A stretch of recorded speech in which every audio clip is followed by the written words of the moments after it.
नमस्कार भक्तों। शक्ति देव महिमा में आप सभी का स्वागत है। आज मैं आपको सफला एकादशी व्रत कथा सुनाऊंगी। यह व्रत पौष कृष्ण एकादशी को किया जाता है। इस दिन भगवान विष्णु की पूजा का विशेष विधान है। इस व्रत को धारण करने वाले को चाहिए कि प्रातः स्नान करके भगवान की आरती करे तथा भोग लगाए। ब्राह्मणों तथा गरीबों को भोजन अथवा दान देना चाहिए। रात्रि में जागरण करते हुए कीर्तन पाठ करना अत्यंत फलदायी होता है। इस व्रत को करने से समस्त कार्यों में सफलता प्राप्त होती है, इसलिए इसका नाम सफला एकादशी है। तो चलिए प्रारंभ करते हैं सफला एकादशी व्रत कथा। महाराज युधिष्ठिर ने पूछा, हे जनार्दन, पौष कृष्ण एकादशी का क्या नाम है? उस दिन कौन से देवता का पूजन किया जाता है और उसकी विधि क्या है? कृपया मुझे बताएं। भक्त वत्सल भगवान श्री कृष्ण कहने लगे कि धर्मराज, मैं तुम्हारे स्नेह के कारण तुमसे कहता हूं कि एकादशी के व्रत के अतिरिक्त मैं अधिक से अधिक दक्षिणा पाने वाले यज्ञ से भी प्रसन्न नहीं होता हूं। अतः इसे अत्यंत भक्ति और श्रद्धा से युक्त होकर करें। हे राजन, द्वादशी युक्त पौष कृष्ण एकादशी का महात्म्य तुम एकाग्रचित होकर सुनो। इस एकादशी का नाम सफला एकादशी है। इस एकादशी के देवता श्री नारायण हैं। विधि पूर्वक इस व्रत को करना चाहिए। जिस प्रकार नागों में शेषनाग, पक्षियों में गरुड़, सब ग्रहों में चंद्रमा, यज्ञों में अश्वमेघ और देवताओं में भगवान विष्णु श्रेष्ठ हैं, उसी तरह सब व्रतों में एकादशी का व्रत श्रेष्ठ है। जो मनुष्य सदैव एकादशी का व्रत करते हैं वे मुझे परम प्रिय हैं। अब इस व्रत की विधि कहता हूं।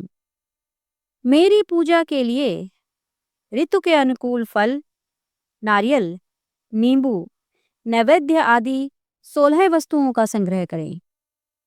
इस सामग्री से मेरी पूजा करने के बाद रात्रि जागरण करें। इस एकादशी के व्रत के समान यज्ञ, तीर्थ, दान, तप तथा और कोई दूसरा व्रत नहीं है। 5000 वर्ष तप करने से जो फल प्राप्त होता है उससे भी अधिक सफला एकादशी का व्रत करने से मिलता है। हे राजन, अब आप इस एकादशी की कथा सुनिए। चंपावती नगरी में एक महिष्मान नाम का राजा राज्य करता था। उसके 4 पुत्र थे। उन सब में लुम्पक नाम वाला बड़ा राजपुत्र महापापी था।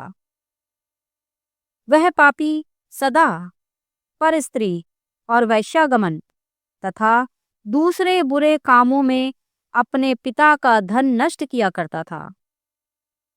सदैव ही देवता, ब्राह्मण, वैष्णवों की निंदा किया करता था। जब राजा को अपने बड़े पुत्र के ऐसे कुकर्मों का पता चला तो उन्होंने उसे अपने राज्य से निकाल दिया। तब वह विचारने लगा कि कहाँ जाऊं, क्या करूं। अंत में उसने चोरी करने का निश्चय किया। दिन में वह वन में रहता और रात्रि को अपने पिता की नगरी में चोरी करता तथा प्रजा को तंग करने और उन्हें मारने का कुकर्म करता। कुछ समय पश्चात सारी नगरी भयभीत हो गई। वह वन में रहकर पशु आदि को मारकर खाने लगा।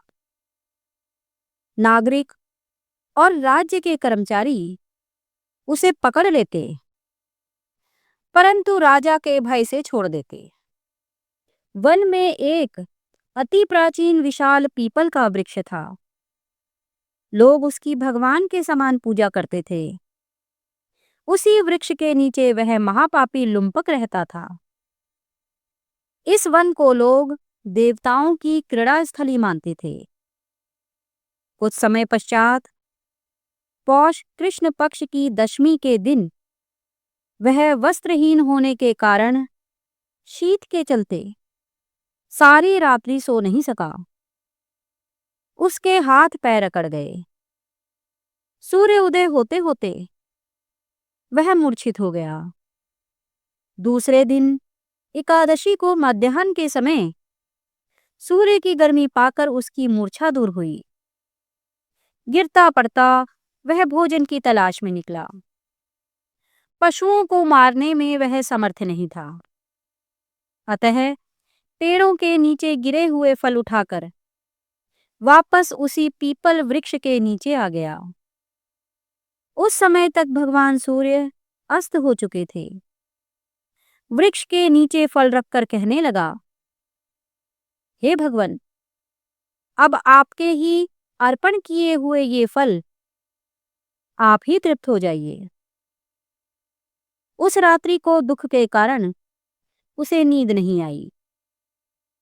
उसके इस उपवास और जागरण से भगवान अत्यंत प्रसन्न हो गए और उसके सारे पाप नष्ट हो गए। दूसरे दिन प्रातः एक अति सुंदर घोड़ा अनेक सुंदर वस्तुओं से सजा हुआ उसके सामने आकर खड़ा हो गया। उसी समय आकाशवाणी हुई कि हे राजपुत्र, श्री नारायण की कृपा से तेरे सारे पाप नष्ट हो गए हैं। अब तू अपने पिता के पास जाकर राज्य प्राप्त कर। ऐसी वाणी सुनकर वह अत्यंत प्रसन्न हुआ और दिव्य वस्त्र धारण करके भगवान आपकी जय हो ऐसा कहकर अपने पिता के पास गया। उसके पिता ने प्रसन्न होकर उसे समस्त राज्य का भार सौंप दिया और वन का रास्ता लिया। अब लुम्पक शास्त्रानुसार राज्य करने लगा। उसकी स्त्री, पुत्र आदि सारा कुटुंब भगवान नारायण का परम भक्त हो गया।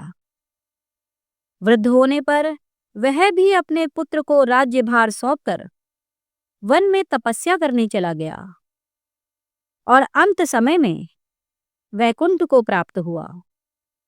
अतः जो मनुष्य इस परम पवित्र सफला एकादशी का व्रत करता है उसे अंत में मुक्ति प्राप्त होती है।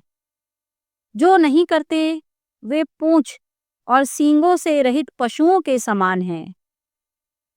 इस सफला एकादशी के महात्म्य को पढ़ने से अथवा श्रवण करने से मनुष्य को अश्वमेध यज्ञ का फल प्राप्त होता है।